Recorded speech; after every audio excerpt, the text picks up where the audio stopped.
So happy Thanksgiving Eve, my family, the ones I'm most thankful for. So Proverbs 25:11 says, "A word fitly spoken is like apples of gold in a setting of silver." And I want you to think this morning about how important your words can be and what a difference that they can make. I was pastor at my first church for 10 years, and every year we would have the typical annual performance review, and I would get with them, and they would say practically nothing.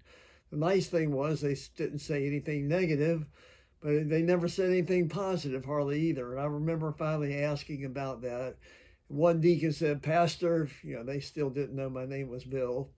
"Pastor, no word is a good word." And I have lived for ever since thinking that's one of the worst lines that ever could be said. No word is a good word. If there's a good word that needs to be said, it needs to be heard. Think about what a difference that can make with people's lives when they get expressions of thanksgiving, the difference it can add, the encouragement that it brings. Yeah, I have on my phone, and I'll refer to it often, what's called the regrets of the dying. And number 3 says, "I wish I'd had the courage to express my feelings." Feelings of gratitude are ones that should never be kept to oneself, but should be shared. And so when I was in seminary, I remember distinctly the professor saying, "Be sure to keep a folder if anybody ever sends you a nice note of gratitude or encouragement, because there will be days when you think nobody cares the first thing about you and nobody likes you." That doesn't make us any different. We all have those kind of days, don't we? And so I kept a folder. Here it is, my folder of 40 years of people who believe that saying a word and sitting down and writing a word can maybe actually be a word of encouragement and blessing. And so it is. And so some days I sit down, some days when I'm having one of those days and I open this up and think, well, maybe somebody did like me after all. And the words of encouragement came back. And so the words have the power to bless. And so I want you to think about, who is it in your life today, tomorrow, that you not only just want to sit back and say, "Aren't they great?" but you want to say to them and make that difference of what gratitude can bring about. There's actually been medical studies that show when you express gratitude, it can affect your very mood. So it's not only what you're doing for others, your gratitude can make a huge difference literally in your physical makeup. It can change your whole mood when you start thinking about gratitude. So I always think about this line. You've heard me say it before.